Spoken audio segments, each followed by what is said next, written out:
দেখুন, শরীর পুষ্ট হয়, ক্ষুধা নিবৃত হয় ভোজনে, আর মনের পরিপূর্ণতা হয় একমাত্র গোবিন্দ ভজনে, ভগবদ ভজনে। ভজন ছাড়া মনের প্রসন্নতা, সন্তুষ্টি আসবে না। কিন্তু পরিতাপের বিষয়, শরীরটাকে যতটা যত্ন নেই, শরীরের দিকে যত খেয়াল দেই, শরীর পরিপূরণ করবার জন্য, শরীর সুখ সমৃদ্ধির জন্য যত চেষ্টা করি, মনের প্রসন্নতা, মনের পরিপূরণ, মনকে সুন্দর করার জন্য চেষ্টাটা আমার মতো অনেকেরই নাই। দেখুন, ভাগবত পরম ধর্ম কেন জানেন?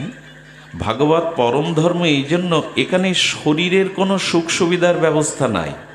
এখানে যা কিছু আচরণ হচ্ছে সব কিছু মন বা আত্মার সন্তুষ্টির জন্য।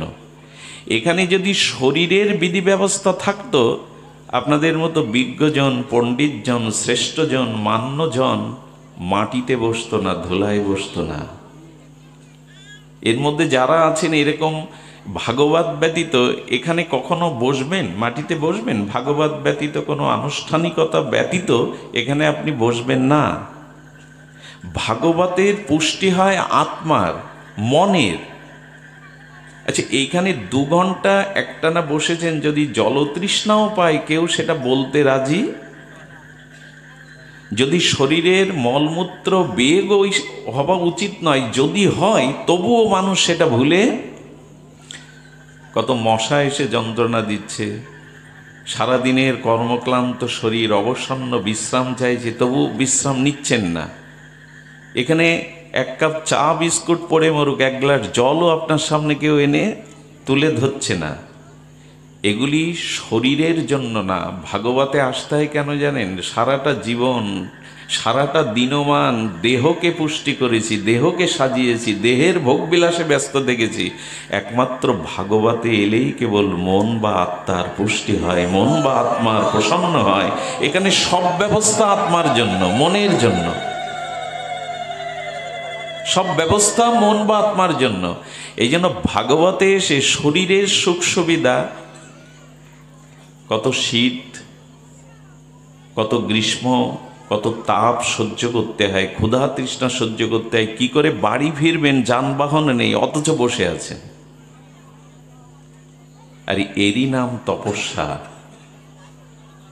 এরই নাম শরীরের তাপকে সহ্য করে আত্মাকে সন্তুষ্টি, মনকে সন্তুষ্টির যে বিধি ব্যবস্থা, একে বলে তপস্যা।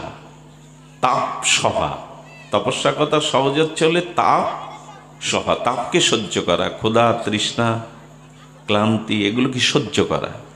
আর এই তপস্যার দ্বারাই মানুষের পরম কল্যাণ হয়। তাই ভোজনে যেমন শরীর অস্তিত্ব টিকে থাকে, তেমন মন বা আত্মার প্রসন্নতা একমাত্র ভজনের দ্বারাই পরিপূরণ হয়, অন্য কিছুর দ্বারাই নয়।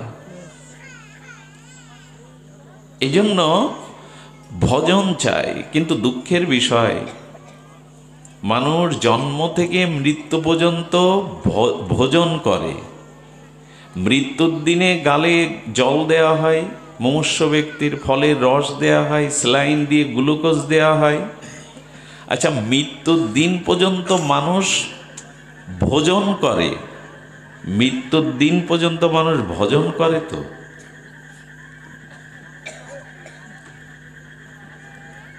আমরা ভোজনে ব্যস্ত, ভজনে ব্যস্ত। দেখুন, মৃত্যুর সময় গ্লুকোজ দেওয়া হয়, এই বাচ্চাগুলিকে ওখান থেকে সরান না, গ্লুকোজ দেওয়া হয় স্যালাইন দিয়ে।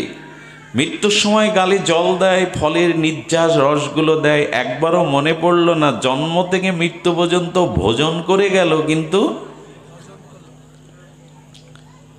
এখন যদি কেউ মারা যায়, ধরুন আমি মারা গেলাম, যে রান্নাবান্নাগুলো পূর্বে করা ছিল, কি বলে জানেন বাড়ির গুরুজনরা? শ্মশানে অন্ত্যেষ্টিক্রিয়ায় যাওয়ার আগে খেয়ে নাও। মৃত আপনজনকে তুলসী তলায় শায়িত করে মনে করিয়ে দেয়, আজ আর খাওয়ার সময় পাবে না, যা রান্নাবান্না আছে খেয়ে নাও। অথচ বাড়ি মানুষ মারা গেলে, প্রিয়জন বা কোনো বিপদ আপদ এলে বলি কি, আমার এখন খুব খারাপ সময় যাচ্ছে, এখন ঠিক ভজন করবার মতো উপযুক্ত পরিবেশ অনুকূল নেই। মরা ব্যক্তিকে আপনজনকে তুলসী তলায় নামিয়ে খাওয়ার, আচ্ছা কেউ মারা গেলে কেউ না খেয়ে থাকে কি 2-4 দিন? বাড়িতে বিপদ এলে, সংকট এলে কেউ না খেয়ে থাকে কি? সংকটে, বিপদে, মৃত্যুতে মানুষ ভোজন করে, অথচ মানুষের জীবনে রোগ শোক সংকট এলে বলে এখন প্রভু আমার অনুকূল সময় যাচ্ছে না, এখন আমার ভজনের সময় নাই। মানুষ জীবনে ভোজনকে যতটা গুরুত্ব দেয়, ভজনকে ততটা গুরুত্ব না দেওয়ার কারণেই জন্ম মৃত্যু চক্র থেকে, অভিশাপ থেকে আমরা মুক্তি পাই না। কারণ শরীর নাশ হয়, মনের নাশ। মৃত্যুর পরে পরে আপনার মনের কর্মের যে প্রভাব স্বভাব, ওটা আপনার পরবর্তী জন্মের কারণ হয়ে যায়। শরীর তো নষ্ট হলো, কিন্তু মন নষ্ট হয় না। আরো একটা জিনিস কি জানেন? শরীর বিদ্ধ হয়, শরীর জড়ো হয়, কিন্তু মনের বার্ধক্য কোনোদিন, বরঞ্চ মৃত্যুর সময় মনে আরো বেশি যৌবন আসে, সারা জীবনের স্মৃতিগুলো মন স্মরণ করিয়ে দেয়। এই জন্য ভজন সাধন ভাগবত কেন না, মনের প্রসন্নতা, মনের সন্তোষ, মনের পুষ্টিতা, সেই সাথে আত্মার সুপ্রসন্নতা, এটা একমাত্র ভজনে আসে। মানুষকে প্রথমেই সংকল্প নিতে হবে আমি কেন ভজন করতে চাই, ভজনই তার একমাত্র মঙ্গল। আচ্ছা কেউ যদি প্রশ্ন করে, হরিনগর শীতলা মন্দির কমিটিবৃন্দ, সেবকবৃন্দ ভাগবতের আয়োজন করলো কেন? অনেক কিছুই তো ছিল। ভাগবতের আয়োজন এই জন্য, কি মার্মিক কথা দেখুন, ভাগবতের আয়োজন এই জন্য, গোবিন্দ শ্রীমদ্ ভগবত গীতাতে কথাটি খুব আদরপূর্বক বলে গেছেন, মচ্চিত্ত মদ্গত প্রাণা বোধয়ন্ত পরস্পরম কথায় অন্তশ্চ মাং নিত্য অন্তঃসন্তি চ রমন্তি চ। ভাগবতে এও বলেছেন, ধুনতি সমালং কৃষ্ণ সলিলস্য যত সরত। ভাগবত এও বলেছেন, শ্রীন্নান্তু সকতঃ কৃষ্ণ পূর্ণ শ্রবণ কীর্তন হৃদয়স্থিত অভদ্রাণি বিধুনতি সুহৃদ শতম। বাবা, আচ্ছা এই ভাগবত শ্রবণের ফলশ্রুতি কি? এখানে যে এসেছেন, তৃতীয় দিবস হরিকথার ভক্তিযজ্ঞের রসযজ্ঞের আপনারা আস্বাদন ব্রতী চাতক সম হয়ে এসেছেন, বসেছেন, আস্বাদন করেছেন, এর প্রাপ্তিটা কি? বলে এর প্রাপ্তিটা কি জানেন? ভাগবতের জন্য যে সময়টুকু উৎসর্গ করেছেন, মন প্রাণ নিবেদিত আত্মা হয়ে যে সাধুমুখে, মহান ভক্তমুখে হরিকথা শ্রবণ কীর্তন করেছেন, যেটুকু সময় এই হরিকথাতে অর্পণ করেছেন, নিবেদন করেছেন, শরীর মন প্রাণ এটে সমর্পিত করেছেন, ভগবান বলছেন কি, মাটিতে 10 কেজি বীজ বুনলে খেতে ফসল হয়ে কতটা ফেরত আসে? 10 কেজি কোনো বীজ বুনলে ফসল কি সেই 10 কেজি পাবেন? 10 মণ পাবেন। তো মাটিতে যদি বীজ বপন করা হয়, মাটি তার থেকে শতগুণ বেশি। একটা ধানের চারা পুড়লে সেই শীষ হতে, ধান বৃক্ষ হতে কটা ধান হয়? বলে মাটির বুকে বীজ বপন করলে যদি তার শতগুণ বেশি ফিরিয়ে অভাব দূর হয়, তবে যেটুকু সময় হরিকথা সাধু সঙ্গে সমর্পিত করেছ, মনের বা অন্তরের ভক্তিবীজ বপন করেছ, তার কোটি কোটি গুণ বেশি কৃপারূপ ভক্তিরূপ ভগবানের কৃপা তুমি ফিরে পাবে, কোটি কোটি রূপ। একটা বীজ বপন করলে তার থেকে যে বৃক্ষ হয়, ও থেকে একটা ফল পান। মাটি যদি এত দাতা হয়, মাটি যদি একটা বীজ বুনলে 1000টা ফসল ফিরিয়ে দেয়, তো স্বয়ং গোবিন্দের অভিন্ন কলেবার ভাগবতে যে সময়টা, ভাগবতে যে ভক্তির বীজটা বপন করছেন, সেটা কতখানি পাবেন ফিরে? বলেন ফিরে পাবে কি গো? আমি যেদিন আমার কথা শুনতে এসেছে, সেই দিন আমি তার বন্ধু হয়ে কথা দিয়েছি, আমি তাকে আমার চরণে প্রেম ভক্তি দিয়ে দেব, এরকম ফল পাওয়া যাবে। আচ্ছা, সেই বীজ বপন করে ফসল ফলিয়ে যে অর্থটা পেলাম, ওটা সিন্ধুকে ব্যাংকে রাখলাম, মৃত্যুর পরে সিন্ধুকের স্বর্ণ অলংকার সম্পদ বা ব্যাংকের জমানো অর্থ আমার সাথে যাবে তো? যে বীজ বপন করলাম, ফসল ফলালাম, সেটা বিক্রি করে যে ধনসম্পদ হলো, আমার মৃত্যুর বার সিন্ধুক থেকে, ব্যাংকের থেকে ওইটা আমার সাথে যাবে তো? একটু কথা বলুন, যাবে কি? যাবে না। কিন্তু এখন যে ভগবৎ শ্রবণের প্রেম ভক্তির বীজ বপন করছেন, এইটা মৃত্যুর পর আপনার সাথে যাবে তো? অবশ্যই যাবে। কোন চাষটা বেশি করা উচিত? যেটা সাথে যাবে না, যা রেখে গেলে ছেলেমেয়েরা মামলা মোকদ্দমা বাঁধাবে, সম্পত্তি নিয়েই তো ঝগড়াঝাটি। যে সম্পত্তি করে গেলেন খেটে খুটে, আমি খাটতে নিষেধ করছি না, কর্ম করতে নিষেধ করছি না, কিন্তু জীবনে ভজন কেন প্রয়োজন, হরিকথা শ্রবণ কেন প্রয়োজন, সেটাই বলবার অভিপ্রায় আমার। কর্ম কাউকে নিষ্কৃত হতে বলছে না, কিন্তু লক্ষ্য করুন, যে সম্পত্তি সাথে গেল না সেই বীজ বললেন, বিষয় বাসনা কামনা কর্মের বীজ, কত ফসল ফলালেন, কিন্তু এটা সাথে গেল না। কিন্তু সামান্য সময় সাধু সঙ্গে যে হরিকথা শ্রবণ করেছেন, হরি নাম সংকীর্তনাদি করেছেন, সেই ফসল আপনার সাথে গেল, সেই ভজনরূপ ফসল আপনাকে প্রেম ভক্তি পাইয়ে দিল ভগবৎ চরণে। এই জন্য সুমেধা যাদের, সুবুদ্ধি যাদের, তারা জগতে ভজনের জন্যই বেঁচে থাকে, ভজনই তাদের জীবন সর্বস্ব হয়। ভজন দেখুন, হরিকথা শ্রবণ করলে পৃথিবীর যত যাগ যজ্ঞ পুণ্যকর্ম দান ধ্যান তীর্থকর্ম আছে, সেগুলি আচরণ করলে, যথাযথ শাস্ত্রীয় বিধিতে আচরণ করলে পুণ্য হবে। আর সেই পুণ্যের ফলটা আপনি তাৎক্ষণিক পাবেন না, সেই পুণ্যের ফলটা আপনি তাৎক্ষণিক পাবেন না। কিন্তু ভগবান বলছেন, হরিকথা সাধুমুখে শ্রবণ করলে, ভাগবতী ও রসকথা বীর্যবতী কথা, সেই কথার সাথে সাথে কথারূপ ভগবান তোমার কর্ণ দিয়ে হৃদয়ে প্রবেশ করে ওই মুহূর্তে সরাসরি তোমার হৃদয়ের অনাদিকালের আবর্জনা পরিষ্কার করে ভগবান ওখানে বসে পড়বে হৃদয়ে, সরাসরি, অপেক্ষা নাই। আপনি দান ধ্যান পুণ্যকর্ম যজ্ঞ করলে পূর্ণ হবে, পূর্ণের ফলটা অনেক জন্ম পরে পেতে পারেন, অনেক বিলম্বিত হবে। কিন্তু শ্রীনান্ত সকথা কৃষ্ণ পূর্ণ শ্রবণ কীর্তনে যেই হরিকথা সাধুমুখের নিত কর্ণ দিয়ে হৃদয়ে প্রবেশ করছে, কর্ণ দিয়ে হৃদয়ে ভগবানই প্রবেশ করে অনাদিকালের আবর্জনা বিধৌত করে ওইখানে ভগবান বসে যাচ্ছে সরাসরি। এজন্য হরিকথাতে মনোনিবেশ একান্ত প্রয়োজন। ভজনের মধ্যে শ্রবণাঙ্গ, এই ভজন যা রুচি হয়নি, জানবেন ভগবানের করুণার দৃষ্টি তার এখনো পড়েনি। কোনো জীবের প্রতি যদি ভগবান বিশেষ কোনো কৃপা করেন বলে মনে করেন, সেই জীবের হৃদয়ে প্রেরণা সৃষ্টি করে সাধুসঙ্গ হরিকথার ভাগ্য দিয়ে দেন, ভগবান কৃপা করে এটা দিয়ে দেন। সাধু সঙ্গে হরিকথায় আপনার দৃষ্টি তো মানুষের দুটি, একটি দৃষ্টি হলো বাহিরের, যেটা আমাদের চক্ষুরূপ ইন্দ্রিয় দিয়ে আমরা বহিরাবরণকে, বাহিরের বরণকে, বাতাবরণকে দেখি। কিন্তু ভাগবত শ্রবণে সাধু সঙ্গে আমাদের অন্তর্দৃষ্টি প্রকাশিত হয়। কি দৃষ্টি প্রকাশ হয়? অন্তর্দৃষ্টি।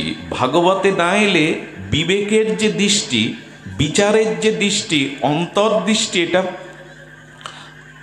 প্রকাশ হয় না।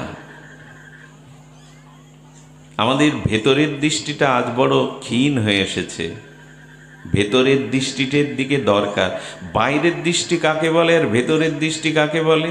অন্তর্দৃষ্টি বা বিবেকের দৃষ্টি, বিচারের দৃষ্টি। সেটি হলো যখন নিজেরটা দেখি, আমি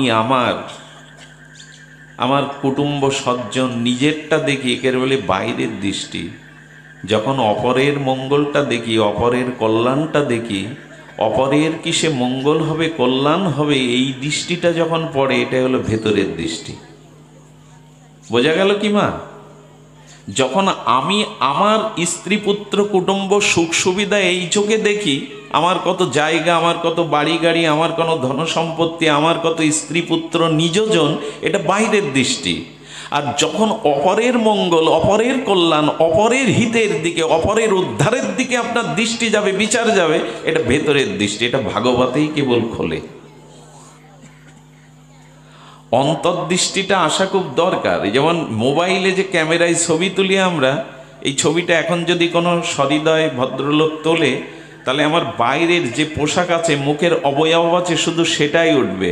আমার কিডনি, হাড়, লিভার, হাড় গোড় উঠবে তো? আবার যে কিডনি আছে ভেতরে, লাংস আছে, হাড়গুলো উঠবে তো এই ক্যামেরায়? উঠবে কি? ওই হাড়, কিডনি, লিভার তুলবার জন্য এক্সরে মেশিন রূপ ক্যামেরা আছে। ওতে ছবি তুললে বাইরের কিছু উঠবে না, ভেতরে যা আছে তাই উঠবে।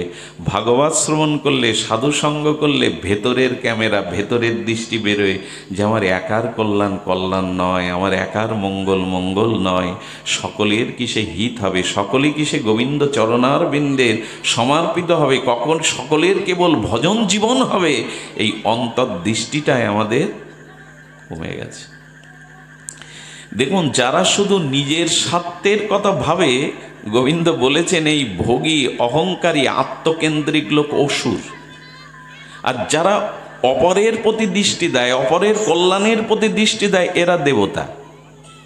খুব সুন্দর একটা ঘটনা মনে পড়ল। আপনাদের মতো বিজ্ঞ শ্রোতাদের, ভজনশীল শ্রোতাদের, অনুভবী শ্রোতাদের বলা যায়। একবার ব্রহ্মার কাছে অসুরগণ গিয়ে বলছেন, আচ্ছা, আপনি আমাদেরও সৃষ্টিকর্তা, দেবতাদেরও সৃষ্টি আপনাদের থেকে, তো এরকম বিধি ব্যবস্থা দুটো কেন? বিধি ব্যবস্থা দুই রকম কেন? অসুররা বলছেন, যাবতীয় পূজা পার্বণ, সম্মান, সুবিধা, প্রণাম, অর্ঘ্য, উপাচার, নিবেদন, যশ, যা কিছু দেবতাদের জন্য। আমরাও এই সৃষ্টিতে অসুর রূপে জন্মে আমাদের সকলেই ঘৃণার পাত্র, শত্রু মনে করে আমাদের স্তব স্তুতি কেউ করে না। ব্রহ্মা, আপনার এই দু চোখ বিচার কেন?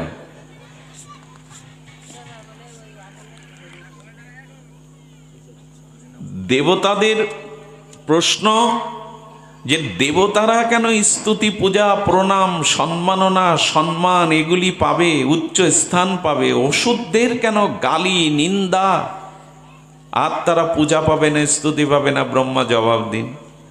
ব্রহ্মা সরাসরি তো বলতে পারছে না। বলেন, তাহলে দেবগণ এবং তোমরা একদিন উপস্থিত হও, আমার এখানে একটু ভুরি ভোজন করো। দেবতাদের নিমন্ত্রণ করলেন, অসুরদের নিমন্ত্রণ করে বললেন, আচ্ছা আগে ভোজনটা, তোমরা কি দেবতাদের সাথে বসবে, একসাথে ভোজন আস্বাদন করবে? বললেন, না না, আমরা ওদের সাথে মিশেই না, আমাদের আগে দিন। দেবতাদের এক সারিয়ে বসে বলছেন, এখানে ভোজনের নিয়ম কিছু আলাদা। অসুরদের ব্রহ্মাজি বলছেন, এখানের ভোজনের নিয়ম হলো আপনাদের হাত দুটো সামনে প্রসারিত করতে হবে সোজা, হাতে দুই হাতে কাঠ বেঁধে দেওয়া হবে, সামনে খাদ্য দেওয়া হবে, এই খাদ্য খেতে হবে আপনাদের। সব ওষুধদের সামনে বসিয়ে দুটো হাত সামনে কাঠ দিয়ে সোজা সমান্তরাল করে বেঁধে দিয়ে খাদ্য সামগ্রী সামনে দিয়েছে। দেবতা রেগে মেগে বলছেন, ঠাট্টা করছেন আমাদের সাথে প্রজাপতি? হাত সমান করে সোজা কাঠ দিয়ে বেঁধে কেউ তুলে খেতে পারে? আরে আপনি আমাদের নিমন্ত্রণ করে, ভোজনের নিমন্ত্রণ করে ঠাট্টা করছেন? কেউ বাঁধা হাত প্রসারিত করে মুখে খাদ্য তুলতে পারে? বলেন, আচ্ছা আপনাদের মতো একই অবস্থা আমি একটু সামনে দেবতাদের বসাই। দেবতাদেরও হাত বেঁধে সামনে দিয়ে বলছে, দেবগণ আপনারা সেবা করুন, ভোজন করুন। দেবগণ তখন পরস্পরের মধ্যে বলা বলি করে বলছে কি, আমরা যে 50 জন আছি, 25 জন সামনে বসুন, 25 জন এধারে বসি। হাত নিজের দিকে না আসতে পারে, হাত তো সামনে যাচ্ছে, সামনেই আছে। হাত আমার মুখের দিকে আসবে না, কাঠ দিয়ে বাঁধা, কিন্তু সামনে যে বসে আছে তার দিকে তো হাত যাবে। দেবতারা একে অপরকে খাওয়াতে লাগলো। পুরো ভোজন সেরে আত্মতৃপ্তি বলল। ওষুধদের বলল ব্রহ্মা, বিচারটা তোমরাই করে নাও। যারা শুধু নিজের কথা ভাবে, নিজের ভোগের কথা ভাবে, নিজের সুখ সুবিধার কথা ভাবে, এরাই অসুর, এরা দানব। যারা অন্যের চিন্তা করে, অন্যের মঙ্গলের ভাবনা ভাবে, এরাই তো দেবতা। আজ মনুষ্য সমাজ নিজের স্বার্থ ব্যতীত, নিজের সুখ সুবিধা ব্যতীত অন্যের কল্যাণের চিন্তা ভুলে গেছে, যে কারণে মানব সমাজটা এখন একটা দানবীয় অবস্থায় চলে এসেছে। এই জন্য শাস্ত্রে বলছেন, ভেতরের দৃষ্টিটা প্রসারিত করো, অপরের যাতে হিত হয়, সকলেই যাতে গোবিন্দ চরণ পায়, সকলেই যাতে প্রেম ভক্তি ভজন পায়, এই চেষ্টাটা ভাগবতে হয়। এই জন্য শাস্ত্রে বলছেন, দেখো অপরের চিন্তা যদি না করো, অপরের কল্যাণের যদি চিন্তা না করো, তোমার নিজের কল্যাণ কখনো সূচিত হতে পারে না। অপরের কল্যাণ চিন্তাই নিজ মঙ্গলের প্রসূতি। এই জিনিস আজ মানব সমাজ থেকে ধীরে ধীরে সরে যাচ্ছে। এই জন্য ভাগবতে এলে মানবীয় মনুষ্যত্বের যে মন্ত্র, তাহলে অপরের জন্য বাঁচো, অপরের মঙ্গল চিন্তা করো, এটাই তোমার হিত, এটাই তোমার প্রকৃত কল্যাণ। কিন্তু এই কথা আজ বড় ভুলতে বসেছি আমরা।